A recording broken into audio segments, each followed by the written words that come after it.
अध्याय 4 रासायनिक आबंधन एवं आणविक संरचना, जिसके बारे में हम पिछली कक्षाओं में रासायनिक बंध क्या है, कितने प्रकार का है, जिसमें पहला प्रकार आयनिक बंध को हम पढ़े थे। आयनिक बंध क्या था, उसकी क्या विशेषता है, आयनिक यौगिकों के या आयनिक ठोस में क्या क्या गुण थे, इसका अध्ययन हमने पिछली कक्षाओं में किया है।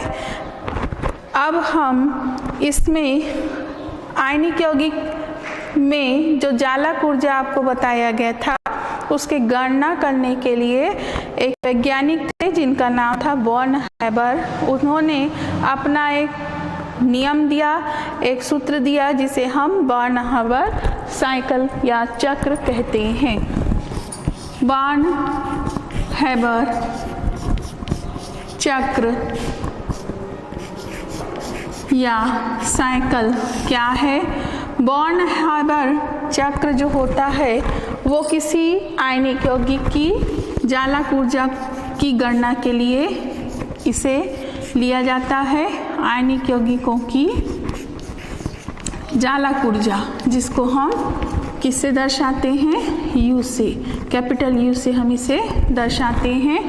आयनिक यौगिकों की जालक ऊर्जा जो होती है, जालक ऊर्जा किसी एक मोल आयनों के, धनायन और ऋणायन के अपने अवयवी तत्व से एक मोल क्रिस्टल जालक के निर्माण में जो ऊर्जा मुक्त होती है, उस ऊर्जा को हम जालक ऊर्जा कहते हैं। यह हेंस के नियम पर भी आधारित है। हेंस का नियम है कि कोई प्रक्रिया आप हेंस ने अपना एक नियम दिया था, उस नियम को भी यहाँ पे बॉर्न हैबर ने अपने सिद्धांत में लिया। हेंस का नियम क्या है? कोई प्रक्रिया एक पद में हो, चाहे एक से अधिक पद में संपन्न किया जाए, कुल एनर्जी परिवर्तन या ऊर्जा परिवर्तन जो होता है, दोनों ही प्रक्रियाओं के दौरान समान होता है। फिर से, कोई प्रक्रिया एक पद में संपन्न कराया, चाहे एक से अधिक पद में, दोनों ही प्रक्रियाओं में कुल ऊर्जा परिवर्तन समान होता है। जैसे उदाहरण मान लो, आप ए से डी बनाना चाहते हैं, तो आप ए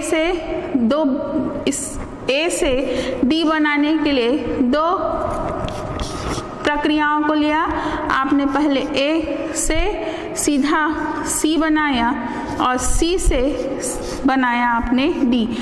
लीजिए, प्रक्रिया दो पद में हुई, इसमें जो एनर्जी निकलेगा, और अगर हम दूसरा पद लेते हैं जिसमें हम मान लीजिए ए से सीधे ही डी बना रहे हैं, उदाहरण के लिए कोई यौगिक बना रहे हैं, तो यह पद एक है, तो इसमें एनर्जी जो मुक्त होगी ऊर्जा, और इसमें जो ऊर्जा मुक्त होती, दोनों ही प्रक्रियाओं में समान है। पद को हमने कई पदों में लिया है, क्रिया को हमने कई पद में लिया है, लेकिन एनर्जी या ऊर्जा जो है वो समान है। तो इस नियम को इस बॉर्न हैबर चक्र में भी उपयोग किया गया है। कौन सा नियम है यह? हेंस का नियम। बॉर्न हैबर ने एक उदाहरण लिया, उन्होंने NaCl के बनने का उदाहरण लिया। सबको मालूम होगा सोडियम जो होता है हमेशा ठोस अवस्था में मिलता है। सोडियम हमेशा S का मतलब ठोस अवस्था में मिलता है सोडियम।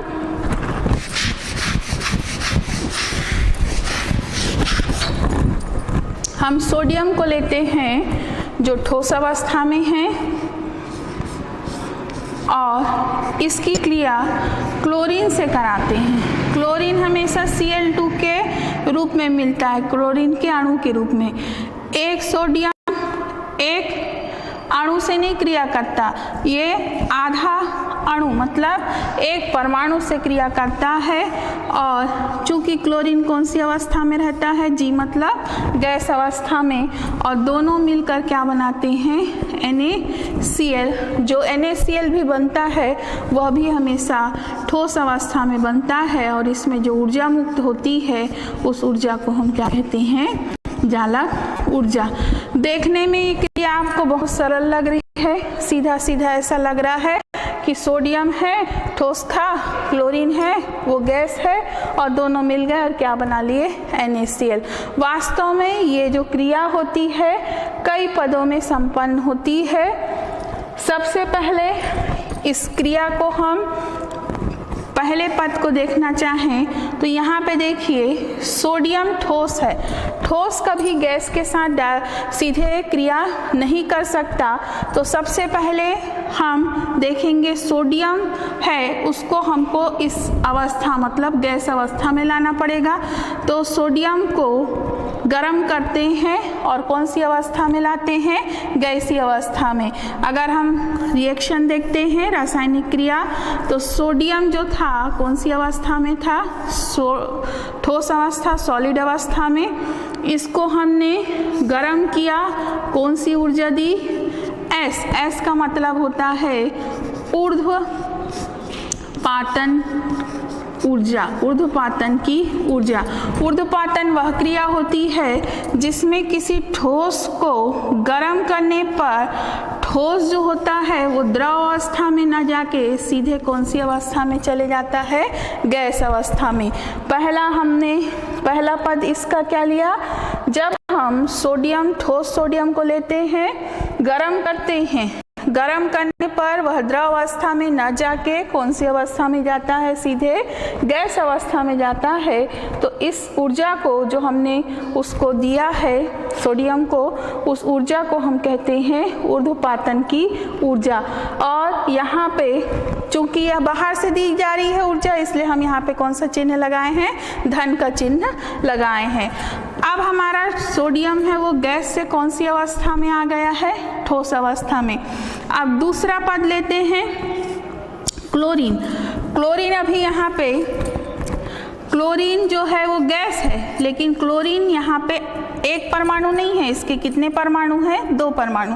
हमको कितने परमाणु चाहिए यहाँ पे, 1 परमाणु। आपको पता होगा कि कभी क्लोरीन है वो Cl अवस्था में नहीं मिलता, हमेशा कौन सी अवस्था में मिलता है, Cl2 या क्लोरीन क्लोरीन अणु की अवस्था में मिलता है। तो इस अणु को हमको तोड़ना पड़ेगा। तोड़ने के लिए इसको कौन सी ऊर्जा देनी पड़ती है, वियोजन ऊर्जा। कौन सी ऊर्जा कहते हैं इसको, वियोजन ऊर्जा। वियोजन ऊर्जा को इंग्लिश में कहा जाता है डिसोसिएशन। तो वियोजन की ऊर्जा कैसी रहेगी, इसकी आधी रहेगी, क्योंकि हमने आधा ही परमाणु को, एक अणु से आधे परमाणु को लिया है। और यह क्लोरीन है वो किस अवस्था में आ जाएगा, गैस अवस्था में। अगला लेते हैं हम इसका तीसरा पद, जिसमें तीसरे पद में हम ले लेते हैं सोडियम। सोडियम है कभी क्रिया नहीं करता क्लोरीन के साथ सीधा। हमने अभी पिछले कक्षाओं में पढ़ा कि ये क्योंकि NaCl है वो आयनिक यौगिक है, इसमें Na+ होता है और Cl- होता है। तो सोडियम जो गैस अवस्था में चले गया है, इस गैस को हमको किस अवस्था में लाना पड़ेगा, आयन अवस्था में। परमाणु से हमको कौन सी अवस्था लेनी पड़ेगी, आयन अवस्था। तो इसके अंतिम कक्ष के 1 इलेक्ट्रॉन को बाहर निकालना पड़ेगा। सोडियम के अंतिम कक्ष के 1 इलेक्ट्रॉन को जब आप बाहर निकालेंगे तो इसके लिए जो ऊर्जा दी जाती है उस ऊर्जा का नाम होता है, हिंदी में इसको कहते हैं आयनन ऊर्जा, और अंग्रेजी में इसे कहा जाता है आयनाइजेशन एनर्जी, जिसको हम किससे दर्शाते हैं, I से। चूंकि इस ऊर्जा को हम बाहर से दे रहे हैं इसलिए यह ऊर्जा भी कैसी रहेगी, धनात्मक रहेगी। अगला अब हमारा जो क्लोरीन देखिए, क्लोरीन भी यहाँ पे क्लोरीन के फॉर्म में है, क्लोरीन परमाणु के फॉर्म में। हमको क्लोरीन नहीं चाहिए, कौन चाहिए, क्लोराइड आयन चाहिए। तो हम क्लोरीन जो है उसमें 1 इलेक्ट्रॉन देंगे। इलेक्ट्रॉन जब देंगे तो वो इलेक्ट्रॉन से जुड़ेगा और उस समय इन दोनों के बंधन से जो ऊर्जा मुक्त होती है, अब ये मुक्त हो रही है तो मैंने देखिए यहाँ पे चिन्ह लगाया है ऋण का। ऋण का मतलब होता है बंध बना है और ये ऊर्जा है वो तंत्र से बाहर जा रही है। इस ऊर्जा को Ea का मतलब होता है इलेक्ट्रॉन बंधुता, इंग्लिश में कहा जाता है इसी को इलेक्ट्रॉन एफिनिटी, इलेक्ट्रॉन बंधुता। और ये क्लोरीन किस में बदल गया है, क्लोराइड आयन में। फिर से पद लेते हैं, सोडियम सॉलिड था, ठोस था, उसको हम गर्म करके गैस में बदले। क्लोरीन अणु था, उसको हम वियोजित करके परमाणु में बदले। सोडियम गैस हमको नहीं चाहिए, हमको सोडियम गैस का आयन अवस्था चाहिए, तो हमने इसको ऊर्जा दी और इसमें से इलेक्ट्रॉन निकाल के इसको धन आयन में बदला। उसके बाद चौथे पद में देखिए क्लोरीन है, उसने एक इलेक्ट्रॉन ग्रहण किया, उस समय जो ऊर्जा मुक्त हुई उसे हमने क्या कहा, इलेक्ट्रॉन बंधुता, और वह क्लोराइड आयन में बदल गया। अब इन सभी क्रियाओं का जो योग होता है, देखिए पांचवी क्रिया हो रही है ये, इसको अगर हम पूरा हटा दें तो हमारा क्या रिएक्शन हो रहा है, सोडियम रासायनिक क्रिया में देखिए सोडियम किस अवस्था में है, धन आयन की अवस्था में है और यह भी गैस अवस्था में है। क्लोरीन है वो क्लोरीन Cl2 नहीं है, कैसा है यह, अब बन गया है क्लोराइड आयन Cl-, ये भी कौन सी अवस्था में है, गैस अवस्था में। और इन दोनों ने मिलकर NaCl Na+Cl- का क्रिस्टल जालक बनाया, और जब ये बंध बनाए तो उस समय जो ऊर्जा मुक्त हुई उस ऊर्जा को हम क्या कहते हैं, जालक ऊर्जा। इस जालक ऊर्जा को हम U से दर्शाएंगे, U या लैटिक एनर्जी इसको कहा जाता है। चूंकि ये भी प्रक्रिया के दौरान बाहर निकल रहा है, इस यौगिक की जो आंतरिक ऊर्जा है, स्थितिज ऊर्जा में कमी आ रही है, इसलिए इस ऊर्जा का मान भी हमेशा याद रखिएगा ऋणात्मक होता है। जालक ऊर्जा चूंकि बंध बनने में मुक्त ऊर्जा है, इसलिए इसका मान भी हमेशा कैसा रहता है, ऋणात्मक होता है। अब हम यहाँ पे प्रत्येक पद की पहला, दूसरा, तीसरा, पहला क्या था, ऊर्ध्वपातन ऊर्जा, दूसरा ऊर्जा कौन सा था, वियोजन ऊर्जा, तीसरी ऊर्जा थी सोडियम से सोडियम आयन बनने पर आयनन ऊर्जा, चौथी ऊर्जा थी इलेक्ट्रॉन बंधुता, जो क्लोरीन से क्या बनाने पर मुक्त हुई है, क्लोराइड आयन बनाने पर मुक्त हुई है। ये क्लोरीन भी गैस था और ये क्लोराइड भी कैसा है आपका, गैस अवस्था में है। अब सोडियम और क्लोरीन बनने पर NaCl जो आपका ठोस अवस्था बना है जालक ऊर्जा, उस जालक ऊर्जा की आपको अगर गणना करने के लिए कहा गया तो आप इन सभी ऊर्जाओं की सहायता से जालक ऊर्जा की गणना कर सकते हैं। इसको बॉर्न हैबर ने बताया था। बॉर्न हैबर ने इसके मान भी दिए, जैसे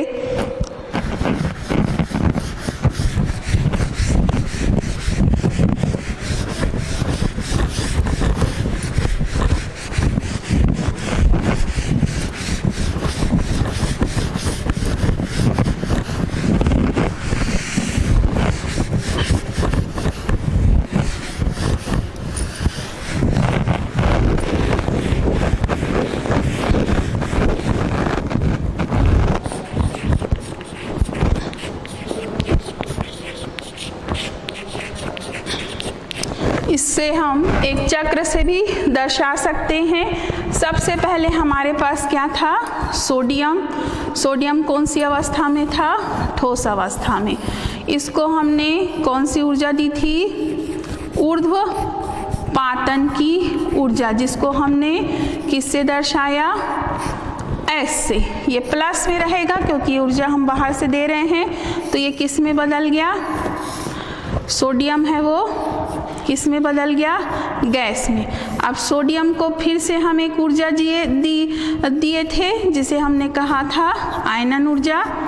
इस आयनन ऊर्जा को भी हम बाहर से दिए हैं, इसलिए ये भी धनात्मक होगा और ये हमारा बन गया सोडियम Na+ गैस आयन। अब अगर हम क्लोरीन लेते हैं तो क्लोरीन Cl2 था, इसको हम सबसे पहले वियोजन ऊर्जा दिए। वियोजन ऊर्जा से ये किस में बदल गया, क्लोरीन के परमाणु में। ये गैस था और ये भी आपका गैस था। उसके बाद हमने इसको इसमें एक इलेक्ट्रॉन जोड़ा, प्लस किया मतलब इलेक्ट्रॉन जोड़ा, तो इसमें जो ऊर्जा मुक्त हुई उसको हमने कहा इलेक्ट्रॉन बंधुता। इलेक्ट्रॉन बंधुता EA, चूंकि ये बाहर मुक्त हो रहा है इसलिए ये माइनस में है। अब यहाँ पे बना हमारा Cl माइनस गैस। अगर हम इसको 1 मोल लेते हैं सोडियम प्लस को, और दूसरा हमने लिया क्लोरीन माइनस को, कितना मोल लिया है? 1 मोल सोडियम आयन, 1 मोल क्लोरीन आयन, तो आपका एक नया संरचना बनता है। देखिए यहाँ पे इन दोनों के संयोग से हमारा क्या बनता है? NaCl ठोस, और इसके साथ जो ऊर्जा मुक्त हुई उसको हम क्या कहते हैं? ये माइनस में रहेगा, जालक ऊर्जा, या इसी को हम कहते हैं माइनस यूलेटिक एनर्जी।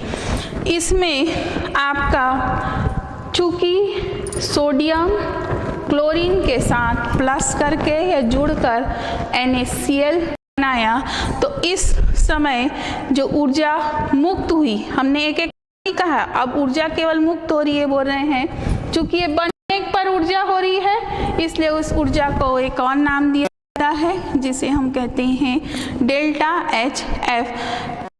H का मतलब होता है एंथैल्पी, डेल्टा का मतलब परिवर्तन, F का मतलब होता है फॉर्मेशन या बनना।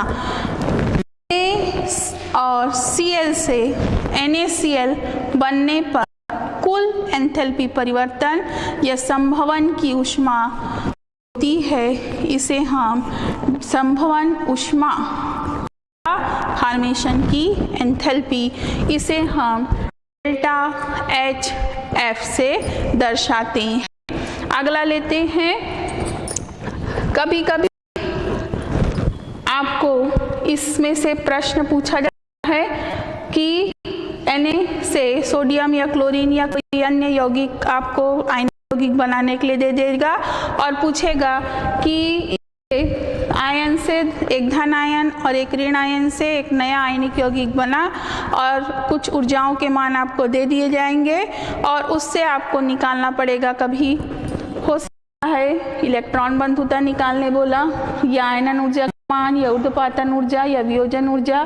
तो इससे हम सबसे पहले इसका महत्व बर्न हैबर में जालक ऊर्जा की गणना में होता है, क्योंकि जालक ऊर्जा आंतरिक होती है, उसका कैलकुलेशन करना आसान नहीं होता है, इसलिए इसको डायरेक्टली बाकी सभी ऊर्जाओं से इस जालक ऊर्जा की गणना की जाती है। इसमें हम एक उदाहरण लेते हैं, जैसे मैंने उदाहरण बोल रही हूँ कि NaCl बनने पर जालक ऊर्जा की गणना करो। NaCl के निर्माण में क्या है? जालक ऊर्जा कितना है निकालिए। हमने आपको कुछ मान दे दिए, जैसे सोडियम की सब्लिमेशन या ऊर्ध्वपातन की ऊर्जा, ऊर्ध्वपातन ऊर्जा हमने अभी बताया, ऊर्ध्वपातन ऊर्जा का मतलब सॉलिड से गैस बनना, तो सोडियम की ऊर्ध्वपातन ऊर्जा जिसे हम S से दर्शाते हैं, बराबर आपका मान दे 108.5 किलो जूल पर मोल है। दूसरा पद में हमने बोला कि क्लोरीन वियोजित होता है, तो क्लोरीन के वियोजन की ऊर्जा दे दिया, क्लोरीन की वियोजन ऊर्जा बराबर दिया है आपका 243.0 किलो जूल पर मोल। तीसरा वियोजन के बाद तीसरा ऊर्जा मान लिया है आपका सोडियम धनायन जो बनता है, आयनन ऊर्जा, सोडियम की आयनन ऊर्जा, इसको हमने लिया D, तो लिया हमने S। आयनन ऊर्जा को हम लेते हैं I, E, और यह मान हमारे पास है मान लीजिए 495.2 किलो जूल पर मोल। चौथा क्लोरीन है, हमने इलेक्ट्रॉन जोड़ा तो क्लोरीन की इलेक्ट्रॉन बंधुता, क्लोरीन की हमने ली इलेक्ट्रॉन बंधुता जिसको हम EA कहते हैं। चूंकि हम इलेक्ट्रॉन बंधुता के दौरान बोल रहे हैं कि ऊर्जा बाहर मुक्त होती है, इसका मान कैसा रहेगा, ऋणात्मक 348.3 किलो जूल पर मोल। और हम बता रहे हैं कि संभवन की ऊष्मा भी हमको दिया है H, डेल्टा HF या संभवन की एंथैल्पी NaCl, संभवन की एंथैल्पी, चूंकि ये भी बाहर मुक्त होगा, इसका मान है 381.8 किलो जूल पर मोल। अब हमको इससे प्रश्न पूछा जा रहा है, इसके लिए लैटिक एनर्जी की गणना कीजिए, जालक ऊर्जा U की गणना कीजिए। तो हम सारे मान को ले लेते हैं।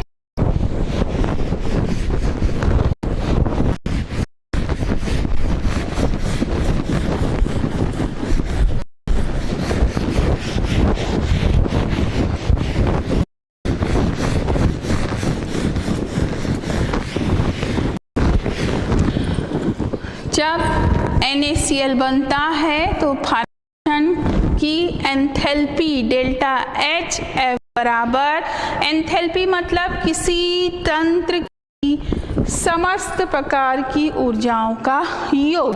तो पहली ऊर्जा कौन सी दिख रही है आपको, ऊर्ध्वपातन की ऊर्जा, सब्लिमेशन। दूसरी ऊर्जा कौन सी दिख रही है, वियोजन की। चूंकि ये वियोजन है, हम यहाँ पे हमारा आधा हुआ है तो हाफ D प्लस आयोनाइजेशन की एनर्जी, आयनन ऊर्जा।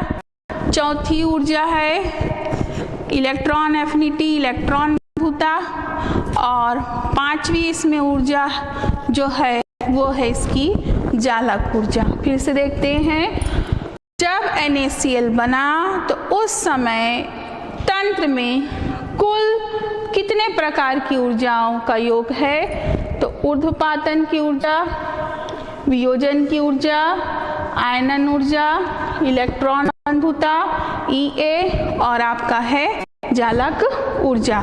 हमको प्रश्न पूछा गया, चूंकि पहले ही प्रश्न में हमको क्या दे दिया गया है, एंथैल्पी, फॉर्मेशन की एंथैल्पी या संभवन की एंथैल्पी हमको पहले से ही दे दिया है। तो हमको क्या निकालना है, जालक ऊर्जा। तो जालक ऊर्जा के लिए U को अपनी जगह में रहने देते हैं और सारे मान को, कौन कौन से मान को, ऊर्ध्वपातन, वियोजन, आयनन, इलेक्ट्रॉन बंधुता को हम कौन से साइड ले आते हैं, आपका विपरीत पक्ष में ले आते हैं। पक्ष को हम बदल रहे हैं, यहाँ पे आपका धन था तो जैसे ही हम क्रिया को बदलेंगे तो यहाँ पक्ष बदलने से क्रिया भी बदल जाएगा।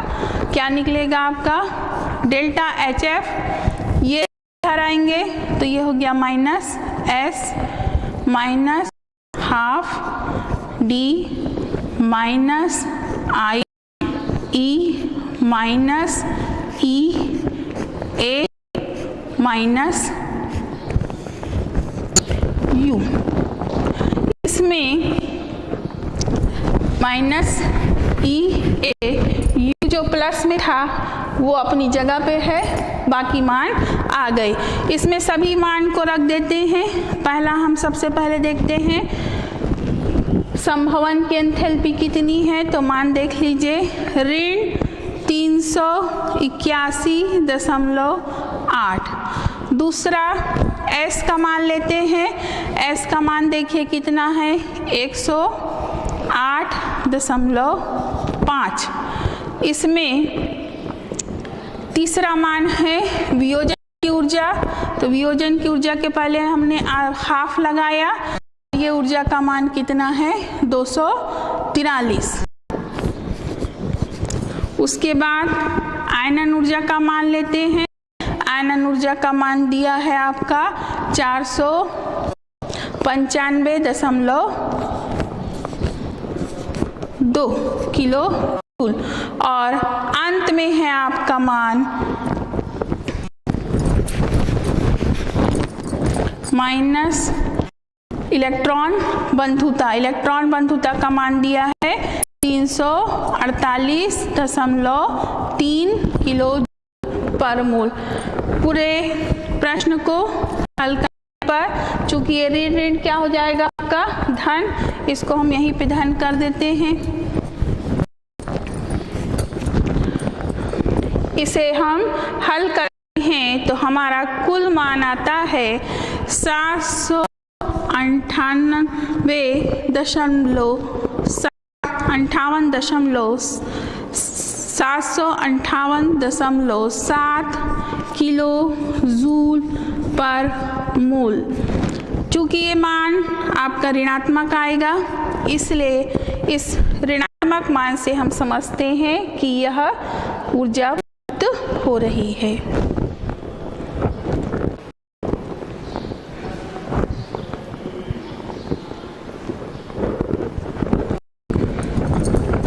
इस जालक ऊर्जा के मान का जो ऋणात्मक मान है वह दर्शाता है कि क्रिया के दौरान ऊर्जा है वो बाहर मुक्त होगी, इसलिए यह मान हमारा ऋणात्मक में आया है। बॉर्न-हाइबर साइकिल का सबसे महत्वपूर्ण उपयोग है, अनुप्रयोग है कि अगर आपको किसी आयनिक के बनने पर जो ऊर्जा परिवर्तन हुआ उन परिवर्तनों को आपको दे दिया जाए तो इस सूत्र की सहायता से, सूत्र है आपका, इन सूत्रों की सहायता से आप मान लीजिए कभी जालक ऊर्जा दिया है और समवन की ऊष्मा निकालना है तो आप इसी सूत्र से मान रख के गणना कर सकते हैं। माना कि सारे मान दिए हैं आपको और आयनाइजेशन एनर्जी का निकालने बोला है, आयनन ऊर्जा का मान, तो आप इसका गणना कर सकते हैं या इलेक्ट्रॉन बंधुता के बाकी मान की सहायता से इलेक्ट्रॉन बंधुता के मान की भी गणना कर सकते हैं, वियोजन ऊर्जा की भी हम गणना कर सकते हैं। तो ये जो चक्र था बॉर्न-हाइबर चक्र, यह बहुत महत्वपूर्ण है, इसके बहुत सारे अनुप्रयोग हैं। इसके अनुप्रयोग अगर आपसे पूछा जा सकता है, पूछा गया तो आप लिख सकते हैं विभिन्न प्रकार की ऊर्जाओं की गणना, जैसे इलेक्ट्रॉन बंधुता, आयनन ऊर्जा, जालक ऊर्जा, संभवन की ऊर्जा या आपका क्रिस्टल की अन्य जो ऊर्जाएं हैं, वियोजन की ऊर्जा, इनकी हम गणना कर सकते हैं। अगला हमारा विषय है दूसरा बंध। हमने पहला बंध आयनिक बंध पढ़ा। आयनिक बंध में हमने पढ़ा कि आयनिक बंध तब बनता है जब एक परमाणु इलेक्ट्रॉन देता है और दूसरा परमाणु इलेक्ट्रॉन ग्रहण करता है, और दोनों के बीच जो बंध बनता है इलेक्ट्रॉन देने या लेने से, उस बंध को हम सहसंयोजक बंध, उस बंध को हम विद्युत संयोजक बंध कहते हैं। हम दूसरा टॉपिक लेंगे जिसको हम कहते हैं बंध। कौन सा बंध? सहसंयोजक बंध। इंग्लिश में इसको कहा जाता है कोवेलेंट बॉन्ड।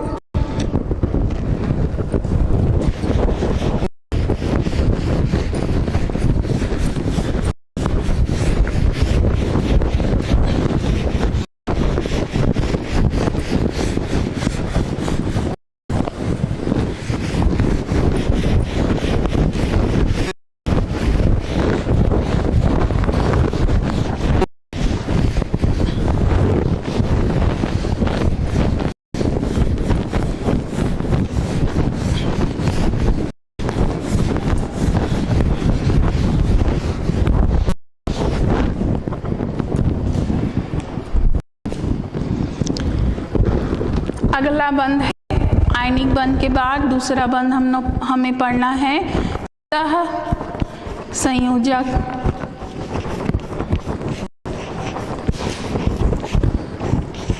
बंध। नाम से पता चल रहा है सहसंयोजक, संयोजक मतलब यह दो परमाणु की साझेदारी पर आधारित है। साझेदारी कब होती है? जब दोनों परमाणुओं की विद्युत ऋणात्मक में अंतर अधिक नहीं होता। हमने ये बोला कि कोई भी परमाणु है वो अक्रिय गैस विन्यास को प्राप्त करना चाहता है, इसी के वह इलेक्ट्रॉन देता है या इलेक्ट्रॉन लेता है या इलेक्ट्रॉन की साझेदारी करता है। इलेक्ट्रॉन देने लेने पर उसमें बंध होता है वो आयनिक बंध था। अब दूसरा बंध सहसंयोजक बंध नाम से पता चल रहा है साझेदारी से बनता है। मान लीजिए दो बच्चे हैं, आप एक के पास पेंसिल है और एक के पास पेन है, लेकिन जब आपको लिखने के लिए कहा गया और उस लिखावट में आपको दोनों की आवश्यकता है, पेन की भी आवश्यकता है और पेंसिल की, तो वहाँ पे आप एक ही उपाय लगाएंगे कि उसको बीच में रखेंगे और दोनों जब जिसकी ज़रूरत होगी उसका उपयोग करेंगे। उस पेन और पेंसिल पर दोनों की बराबर की हिस्सेदारी रहेगी। वैसे ही जब कोई परमाणु है जिसमें विद्युत ऋणात्मकता अंतर अधिक नहीं होता, जैसे हम उदाहरण के लिए लेते हैं ऑक्सीजन को। ऑक्सीजन है, इसका परमाणु क्रमांक 8 है, इसका इलेक्ट्रॉनिक विन्यास 1s2 2s2 2p4। अंतिम कक्ष में देखिए इसके 6 इलेक्ट्रॉन हैं। हमने लिया ऑक्सीजन, इसका संयोजकता कोश बनाया, इसमें 2 2 4 और 2 6 इलेक्ट्रॉन हैं। अगर ऑक्सीजन परमाणु अवस्था में रहेगा, स्वतंत्र नहीं रहता, तो वो दूसरे ऑक्सीजन के साथ ऑक्सीजन का क्या बनाता है? अणु। क्या अणु बनाएगा? दूसरा जो ऑक्सीजन है, ये पहला ऑक्सीजन था और आपका दूसरा ऑक्सीजन है, उसके भी अंतिम कक्ष में कितने इलेक्ट्रॉन होंगे? 6। इसके भी 6 है संयोजकता कोश में, पहले ऑक्सीजन के और दूसरे ऑक्सीजन के भी संयोजकता कोश में 6 इलेक्ट्रॉन है। तो इससे भी पहले ऑक्सीजन को भी 2 इलेक्ट्रॉन की आवश्यकता है, दूसरे ऑक्सीजन को भी 2 इलेक्ट्रॉन की आवश्यकता है। इन्होंने साझेदारी किया, इसके इलेक्ट्रॉन 2 2 4 और 2 6। अब मैं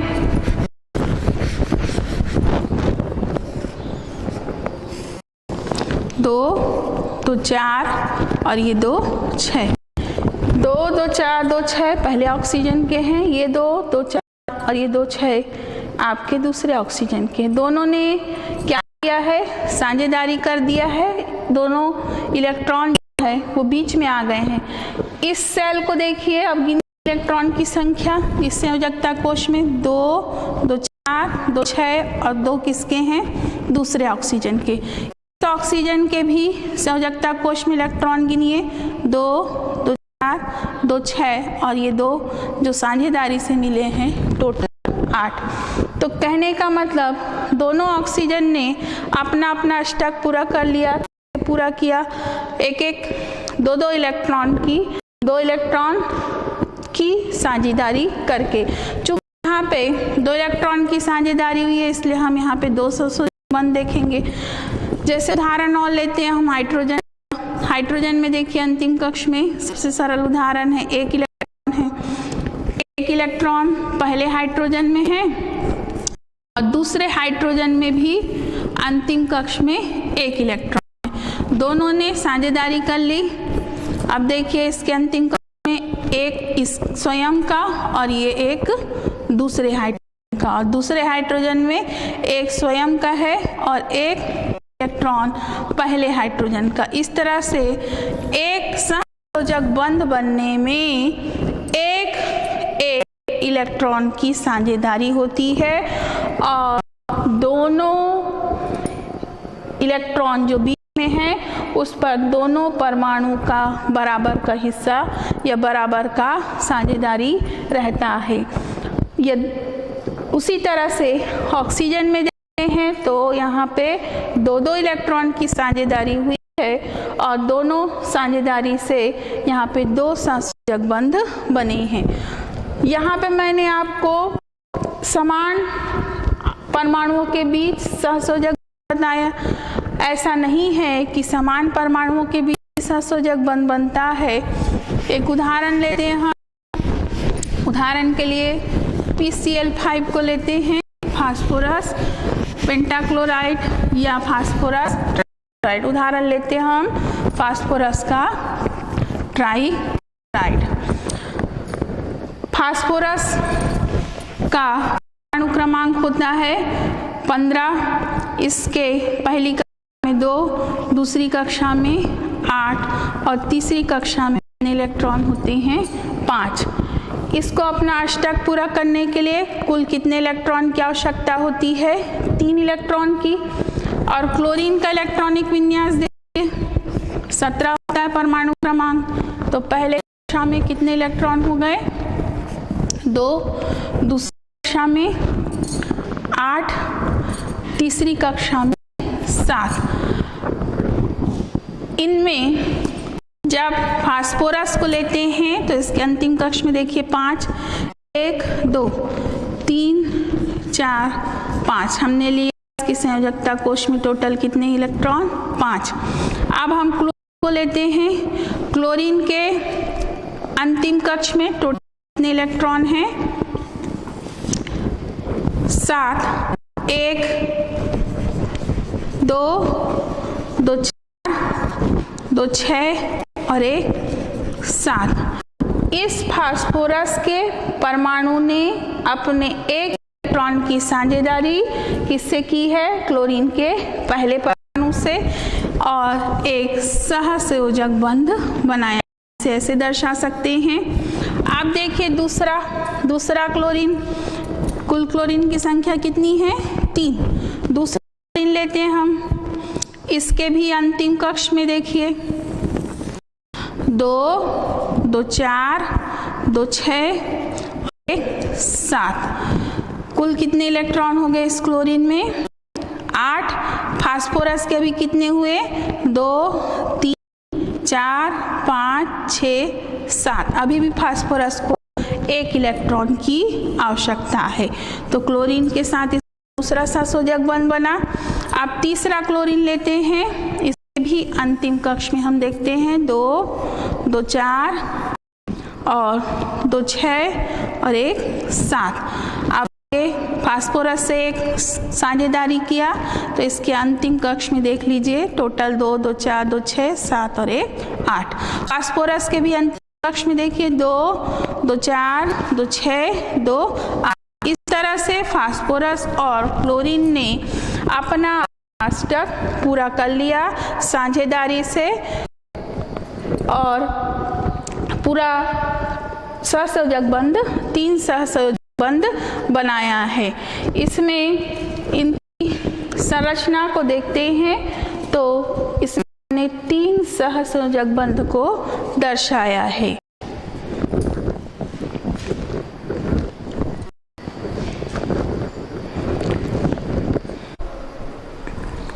इस तरह से आप लोगों ने इससे लिखा होगा कि फास्फोरस जो होता है इसने अपना अष्टक क्लोरीन के एक परमाणु से पूरा नहीं किया। कितने परमाणु से पूरा किया है? 3 पर अलग अलग परमाणुओं की साझेदारी से इस सहसंयोजक बंध को बनाया है। इस तरह से आपको पता होना चाहिए कि सहसंयोजक बंध बनाने वाले जो परमाणु होते हैं उनकी मुख्य बिंदु है उनकी विद्युत ऋणात्मकता में ज़्यादातर नहीं होना चाहिए। उनके विद्युत ऋणात्मकता का मान लगभग समान होना चाहिए। दूसरा, वो परमाणु सहसंयोजक बंध बना रहे हैं वो परमाणु एक से भी हो सकते हैं, जैसे ऑक्सीजन O2 का बनना, ऑक्सीजन के अणु का बनना, उसमें ऑक्सीजन के 2 ही परमाणु सहसंयोजक बंध बनाने में भाग लिए, या फिर जैसे हमने एक उदाहरण और दिया कि फास्फोरस ट्राइक्लोराइड, इसमें फास्फोरस अलग परमाणु है और ये अलग परमाणु 3 अलग अलग तरह के क्लोरीन के परमाणु के साथ भी मिलकर अपना अष्टक पूरा करता है। तो सहसंयोजक बंध वह बंध है जिसमें 2 परमाणु आपस में इलेक्ट्रॉनों की साझेदारी करके अपना अष्टक पूरा करते हैं और स्थायित्व को प्राप्त करते हैं। अगला है हमारा सहसंयोजक बंध के प्रकार। सहसंयोजक बंध है वो कितने प्रकार के होते हैं? यह उनमें इलेक्ट्रॉन की साझेदारी के आधार पर इसको हम 3 भाग में बांट सकते हैं। पहला सहसंयोजक बंध के आधार पर एकल बंध, दूसरा होता है सहसंयोजक बंध का बंध, पहला होता है आपका एकल बंध,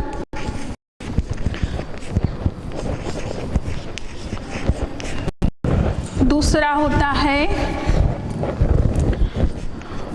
द्विबंध और तीसरा होता है बहुबंध के अंतर्गत आते हैं ये त्रिबंध। 3 से ज़्यादा बंध नहीं बना सकता एक परमाणु, 4 सहसंयोजक बंध नहीं बना सकता, क्योंकि जब 4 बनाएगा तो वह किसी भी ऐसा परमाणु अभी तक ज्ञात नहीं है जिसमें एक परमाणु ने सीधे दूसरे परमाणु के साथ सीधे ही 4 बंध बनाए हैं। पहला एकल बंध, इसे हम एकल बंध ही कहते हैं, सिंगल बॉन्ड। दूसरा बंध को द्विबंध या त्रिबंध को हम बहुबंध के अंतर्गत लेते हैं। उदाहरण लेते हैं जैसे एकल बंध का उदाहरण में जैसे आप ले सकते हो क्लोरीन का बनना, क्लोरीन Cl बनना। अभी हमने देखा कि क्लोरीन के अंतिम कक्ष में कितने इलेक्ट्रॉन थे, किसका बनना, Cl2 का बनना। एक क्लोरीन के अंतिम कक्ष में टोटल 7 इलेक्ट्रॉन है, 2 2 4 2 6 और ये हो गया आपका एक 7। दूसरे क्लोरीन के भी अंतिम कक्ष में कितने इलेक्ट्रॉन थे, 7, 1 2 3 4 5 6 और ये हो गया आपका 7। अब देखिए दोनों क्लोरीन के संयोजकता कोश में 2 2 4 2 6 2 8 और इस क्लोरीन के भी संयोजकता कोश में 2 2 4 2 6 2 7 और एक 8, 7 और एक, तो टोटल 2 8 8, इसका भी विन्यास है 2 8 8, दोनों ने अपना अष्टक पूरा कर लिया है। और क्लोरीन के बीच जो बंध हुआ उसको हम Cl-Cl, ये डैश ही सहसंयोजक बंध है, इसे हम एकल बंध कहते हैं। और एक बंध बनने में 2 इलेक्ट्रॉन की साझेदारी होती, 2 इलेक्ट्रॉन मतलब एक पेयर, और या फिर को 2 इलेक्ट्रॉन कहते हैं। दूसरा हम लेते हैं द्विबंध, जैसे उदाहरण हम ऑक्सीजन का बनना ले सकते हैं। ऑक्सीजन के परमाणु कक्षक को लेते हैं, में अंतिम कक्ष में ऑक्सीजन के अंतिम कक्ष में 2 2 4 और 2 6। दूसरे ऑक्सीजन के भी अंतिम कक्ष में कितने इलेक्ट्रॉन हैं,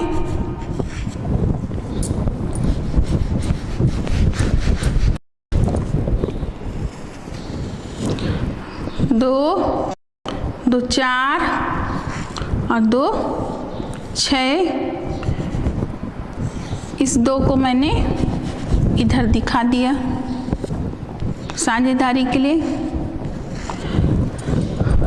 2 2 4 2 6 2 8, पहले ऑक्सीजन के अंतिम कक्ष में, दूसरे ऑक्सीजन के भी अंतिम कक्ष में देखिए 2 2 4 2 6 2 8, तो इसका भी इलेक्ट्रॉनिक विन्यास हो गया 2 8 और इसका भी इलेक्ट्रॉनिक विन्यास हो गया 2 8, दोनों ने अपना अष्टक पूरा कर लिया। तो इस तरह से ऑक्सीजन और ऑक्सीजन के बीच कौन सा बंध है, डबल बंध। इसको आगे हम पढ़ेंगे कि सहसंयोजक बंध जो होता है वो 2 टाइप के होते हैं, सिग्मा बंध और पाई बंध, जिसकी चर्चा हम इसी पार्ट में थोड़ी देर बाद विस्तार से करेंगे।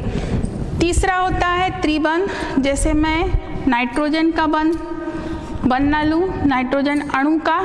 नाइट्रोजन जो होता है के इलेक्ट्रॉनिक विन्यास में अंतिम कक्ष में देखिए, एक नाइट्रोजन के अंतिम कक्ष इलेक्ट्रॉनिक विन्यास परमाणु क्रमांक 7, पहली कक्षा में 2, दूसरी कक्षा में 5। इसको 2 3 4 5। दूसरे नाइट्रोजन को लेते हैं, 2 3 4 5। इसे भी 3 इलेक्ट्रॉन की आवश्यकता है, इस नाइट्रोजन की को भी 3 इलेक्ट्रॉन की आवश्यकता है। अगर दोनों बंध बनाएंगे, चूंकि दोनों की विद्युत ऋणात्मकता बराबर है, इसका और इसका विद्युत ऋणात्मकता का मान बराबर है, तो यहाँ पे देने या लेने से बंध नहीं बनेगा, केवल साझेदारी से इलेक्ट्रॉन की बंध बनेगा। तो पहले एक इलेक्ट्रॉन की साझेदारी से जो बंध बना, पहला सहसंयोजक बंध हुआ। दूसरे एक इलेक्ट्रॉन की साझेदारी से जो बंध बना वो दूसरा बंध, और तीसरे इलेक्ट्रॉन की साझेदारी से जो बंध बना वो तीसरा बंध हुआ। इस तरह से एकल बंध में अभी आप कार्बनिक रसायन की एक बहुत बड़ी शाखा है कार्बनिक विज्ञान, जिसमें कार्बन कार्बन सबसे ज़्यादा कार्बन कार्बन का बंध प्रचलित है। कार्बन में बहुबंध बनाने की क्षमता होती, कार्बन कार्बन में सिंगल बंध भी देखने को मिलता है, कार्बन कार्बन के बीच हमको डबल बंध भी देखने को मिलता है, और कार्बन कार्बन के बीच हमको ट्रिपल बंध भी देखने को मिलता है। तो अगर हम सिंगल लेते हैं तो हमेशा याद रखिएगा, सहसंयोजक बंध अकेले उपस्थित है तो वो हमेशा सिग्मा बंध होगा। अगर सहसंयोजक बंध द्विबंध के रूप में है, याद रखेंगे आप, उसमें से हमेशा एक सिग्मा होता है और दूसरा हमेशा पाई होता है, एक सिग्मा बंध और दूसरा पाई बंध। और अगर सहसंयोजक बंध 3 त्रिबंध के रूप में है तो याद रखेंगे आप, एक सिग्मा बंध होता है और 2 पाई बंध होते हैं। तो इससे हमको ये समझ आता है कि सिग्मा बंध अकेले पाया जा सकता है, लेकिन पाई बंध हमेशा सिग्मा बंध के साथ पाया जाता है। बहुबंध के जो होते हैं उसमें जो हम इलेक्ट्रॉनों को दर्शाते हैं, जैसे हमने अभी आपको दर्शाया, जैसे ऑक्सीजन, इस ऑक्सीजन को ऐसा लिखे हमने, में बोला कि 2 2 4 और ये 2 6 इलेक्ट्रॉन हैं।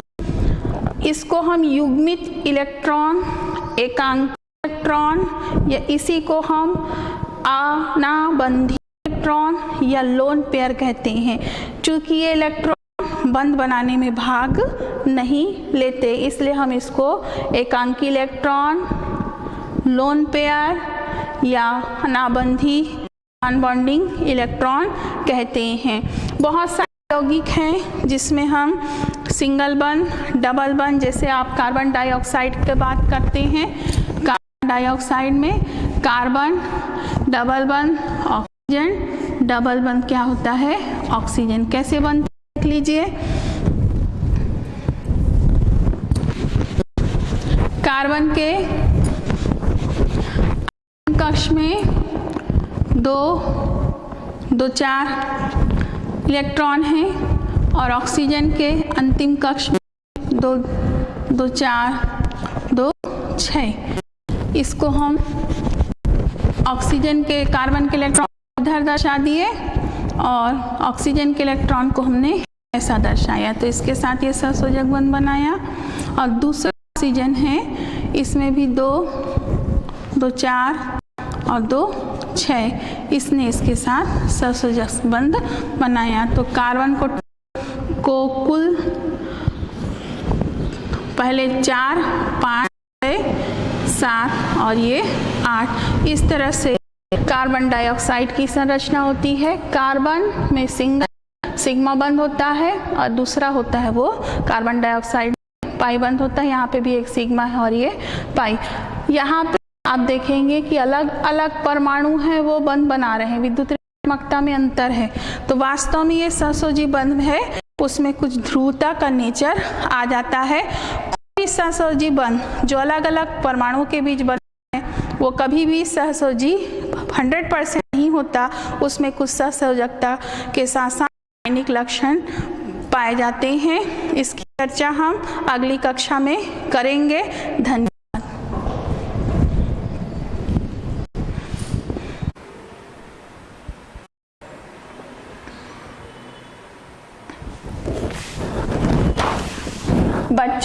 हमने अभी आपको जो बाण है चक्र लिखाया था समीकरण, उसमें एक छोटी सी त्रुटि है। Na समीकरण लिखा है सॉलिड, हम वहाँ पे हाफ आपका क्लोरीन गैस है, इसके आधा या हाफ अणु लिख लीजिएगा।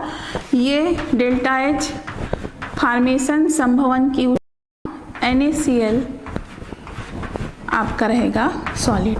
तो आप जब भी समीकरण लिखेंगे तो यहाँ आधा लिखना जरूरी है, क्योंकि क्लोरीन के एक Cl से ही Na है वो क्रिया करता है। धन्यवाद।